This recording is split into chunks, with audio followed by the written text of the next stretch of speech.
On Wednesday, the 3rd of March 2021, Sarah Everard, aged 33, would leave home to head to a friend's house located on Leithwaite Road, southwest of London. She stopped off to a Sainsbury's supermarket in Brixton Hill. She was on the way there to purchase some wine. This was during the coronavirus pandemic, so obviously there were strict rules in place regarding masks, 2-meter distances, and other rules.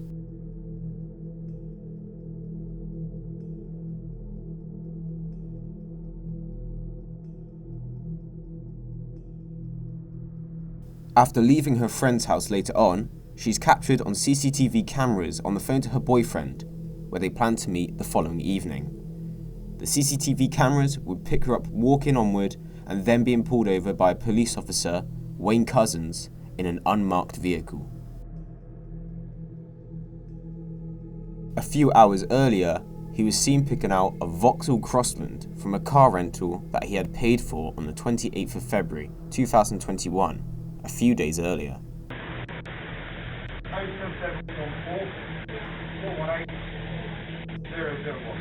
Wayne Couzens was an armed officer in the Metropolitan Elite's Parliamentary and Diplomatic Protection Group. They are used for protection of Downing Street, the Palace of Westminster, the UK Parliament, and embassies based around London. As of March 2021, the time of the murders, he was posted at the US Embassy, where he would later clock off, go home, and then go collect the rental vehicle to hatch out his devious plan. His plan was to kidnap, rape, and murder a young woman. The plan was weeks in the making.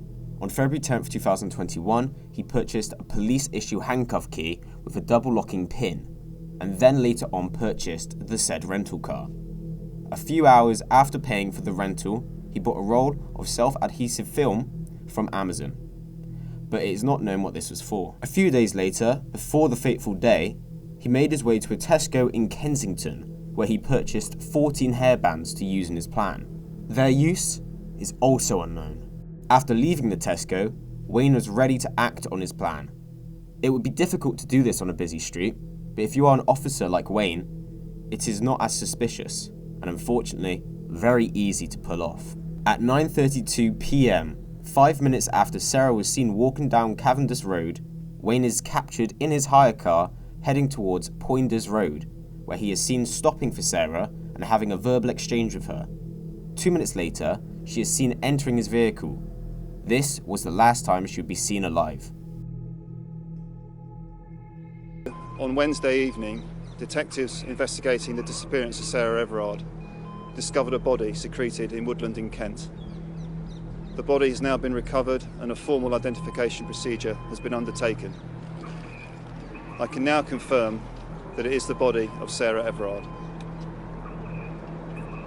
Clearly, Sarah's family have been updated with this most distressing news, and I just want to pause for a moment and say that my thoughts and prayers and those of the entire organisation remain with her and with them at this awful time. Compliant. This is how a witness would describe Sarah in her final moments. Wayne Couzens used COVID-19 lockdown laws in his favour to detain Sarah. This abuse of power and his powerful role as a police officer is how he got away with kidnapping her so easily in the view of the public. If he was just forcing her into his vehicle and was not an officer of the law, it would obviously be clear to members of the public and onlookers what he was truly up to. After being handcuffed, she was placed in the rear seats of the vehicle and was driven 80 miles back towards Kent. CCTV of which was not released to the public or the press showed the pair at 11:43 p.m. on North Military Road. Wayne would transfer her from the hire car to his own personal car. We can only imagine the thoughts running through Sarah's head at this point and the amount of limited and risky options she could have chosen due to Wayne's role as a police officer. About 10 minutes later, via cell phone records, Wayne was placed in the Sibbetswold area, which he knew well. Between 11:53 p.m. of March the 3rd and 57 minutes past midnight the following morning, it is believed he raped her and then strangled her with his police-issued belt, which led to her death. After all this, he returned to Dover at around 1 a.m. Only a couple hours later, he was seen buying 2 bottles of water, a Lucasade, an apple juice, and a plastic bag from BP Dover South Services. He came across as very calm and clearly confident that he wouldn't be caught. You would never guess his actions from these mannerisms. Wayne would then travel to Hodes Wood in Ashford, Kent, where he owned woodland. Once arriving, he placed Sarah in a refrigerator before leaving back to Dover to get back in his rental car before buying a hot chocolate and a Bakewell tart. He then returned his hire car to the rental shop about 15 minutes later. He then head over to Sandwich in Kent to throw Sarah's phone in a river, ultimately destroying it. Wayne lived at home with his wife and his 2 kids. He said on the night of the murder that he had a basic day of work, working a night shift as normal. He went on to book dentist appointments for his children, and his family were none the wiser. On the morning of the 5th of March 2021, Wayne went to a BP petrol station again, but this time bought petrol and a jerry can, where he filled up his car along with the jerry can. On his way back to Hodes Wood, he would dose Sarah in petrol, setting her alight. Afterwards, he went to a McDonald's drive-thru to buy a large meal. After Wayne ate his food and burned Sarah, he made this phone call. Yeah, I was wondering if I could book my dog in for the vet so I can have a discussion about issues, please. It's Couzens, Couzens.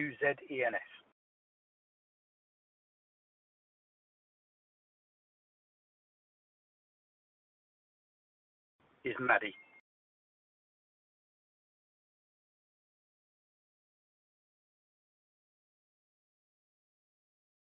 That's the one.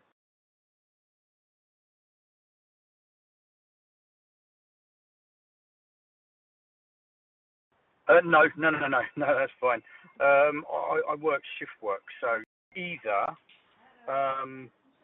let me think, but would it be possible the Friday the 12th?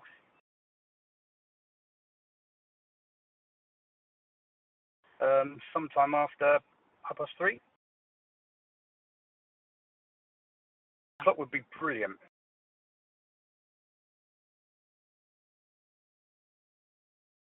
Yep, no, that's fine. We think she's suffering from like separation anxiety, and we have tried absolutely everything. We've tried sort of like to give her puzzles and bits and pieces, treat puzzles and everything. We take her for walks every single day, but we've been told I've got a camera set up as well, but we've been told reliably by our neighbours, so we know there's issues, and she just barks and howls constantly all day. But obviously, when we're there, and then when we come home, she's like so excited and worked up that she kind of wheezes and she's shaking. But where she jumps up and she's got longer claws, she like scratches the kids, she scratches us. Not all by accident, but we're just wondering. We have read online about if it gets to quite a bad degree of separation anxiety, then potential medication like try and calm her down. So that's what we want to talk to the vet about, really, and a way forward with it.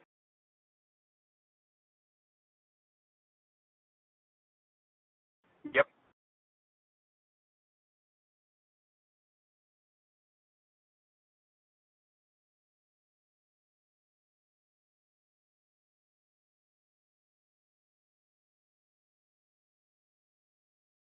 Okay.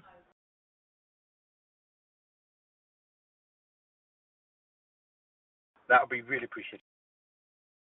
Thank you. Thank you. Bye-bye.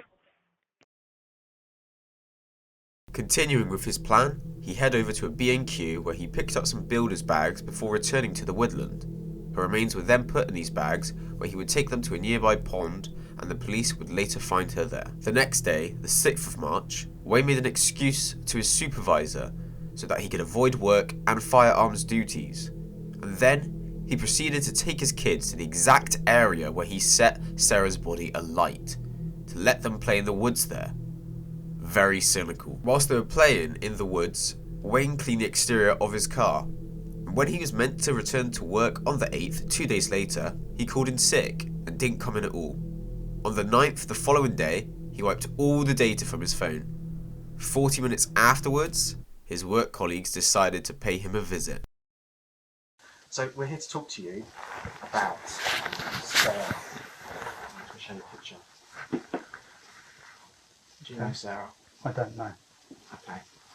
Sarah went missing. I'll show you some pictures of her on the day. Okay. Sarah went missing on Wednesday, and her parents obviously and her family are really worried about her now. The inquiry that's been conducted so far has led us to come and speak to you about it and to see what you know about Sarah. Okay. So, would you like to? Do you know where Sarah is? No. Right. Okay. Do you know anything about what happened to her? I know that she went missing up in London somewhere. About a week ago or so. Just from what I got on the news. Okay. Have you ever personally met her? No, not personally, no. Have you had any interactions with her at all? No, why would I have personal interactions with her? Well, it's very difficult because I can't go into a lot of the evidence because obviously that's not part of what an urgent interview is. Okay, this interview is just about trying to find her because she's been missing for a while now. I'm sat in handcuffs and you're asking me why I know her, so you must have something to say that I know her. Well, as I said, you've been arrested on suspicion of kidnap, and we believe that you've been involved in her disappearance and taking her away from her family. Okay. So we are trying to find her. Obviously, everybody is very worried about her. She's got, parents. She's got she's siblings. She's got a boyfriend. There's a lot of people that care about her. Sure. You've seen her on the news. The number of people that are reaching out about her. Sure. Out there looking for her every day, and she's missing. And our primary job here is to find her and to try and find her safe and well. Okay. Now we believe that you know something about where she is, and that's why we're here to look for her and to try and find her. And that's why we're talking to you now, is to try and get you to have a good think about it and tell us anything you can about where we might be able to find her. Okay. Well, I am in financial, and I've been lent on by I don't know who they are. They're a group, a gang, whatever. And they told me, right, I need to go and pick up girls and give them to them. So I said, not happening. And it then came through that they're going to harm my family, take them away, and they'll use them instead. At that point I had no option to try and find somebody. So I don't, there's a couple of names. I was told a place to take her. That's it.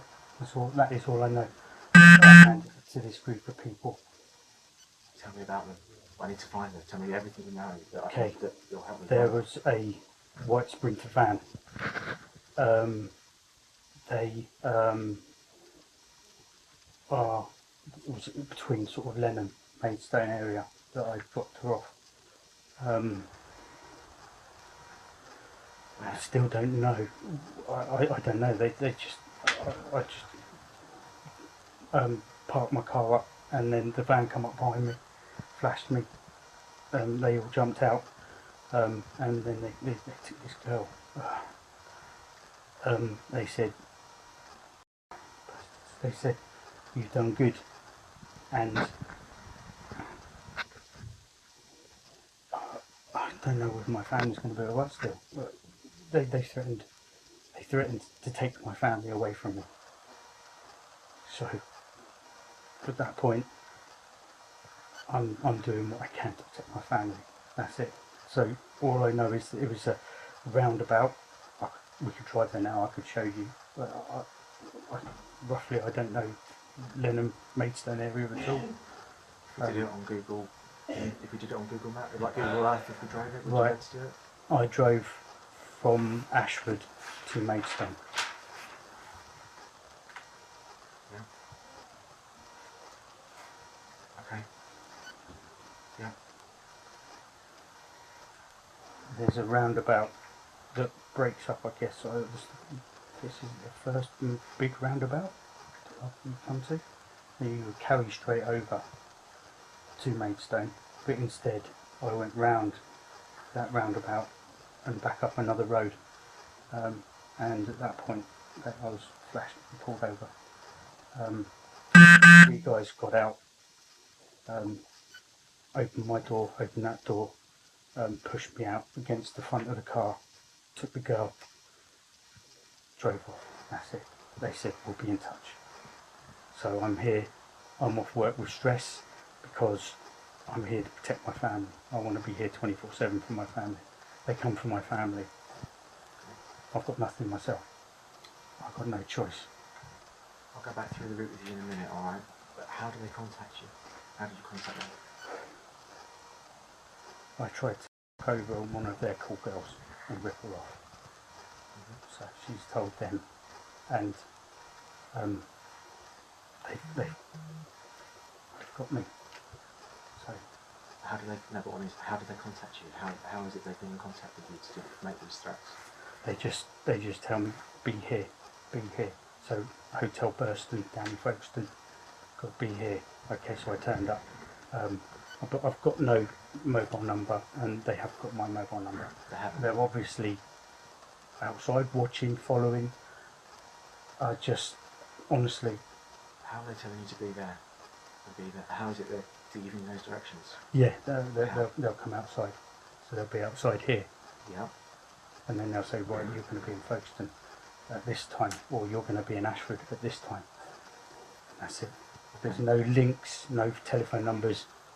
I'm completely on my own, but at the same time being threatened. It had Romanian plates on the van, white, like Mercedes Sprinter type van. Wayne would go on to give a false account where for 3 weeks he was working with a Balkan gang. He claimed he would abduct girls for them and hand them over, claiming Sarah was one of them. He said she was alive when handed over, and his excuse was being threatened by them, with his family also being at risk from the gang. This makes you wonder, was Sarah the first and only one he did this to? However, when evidence was presented, he pled guilty to all counts and was handed a whole life sentence. A whole life sentence is different to a life sentence because this means he is not eligible for parole and does not have a minimum sentence. This obviously led to a lot of backlash towards the Metropolitan Police. People were scared for their safety, and trust in the UK police was clearly diminished. How could an officer of the law carry out such a gruesome act whilst using the job as a means to carry out his plan? Why wasn't his past looked into? In 2015, a report was made against him for indecent exposure for driving naked from the waist down, and in February 2021, weeks prior to the murder, he flashed himself to an employee in McDonald's. Nothing came from either report. If he was properly looked into, this could have probably been stopped. During his court trial, he was seen with a self-inflicted gash to his head. It's safe to say there is no return for Wayne, and that there were multiple chances to remove him from his position and potentially save Sarah's life. Since the arrest, protests happened for Sarah, where protesters and others were violently tackled and some arrested by the police for COVID laws, whilst other protests went untouched, such as Extinction Rebellion and BLM. I only mention these two due to the police's behaviour on how they approached the protesters of these protests. Extinction Rebellion, they lie in traffic, they get away with it. BLM, they can cause violence and destroy buildings, they're fine. You protest the murder of a girl done by a police officer, and you're tackled to the ground, arrested, mistreated. Either it's all okay, or none of it's okay. And in my opinion, it's all okay. Treat those how you wish to be treated, and rest in peace, Sarah Everard.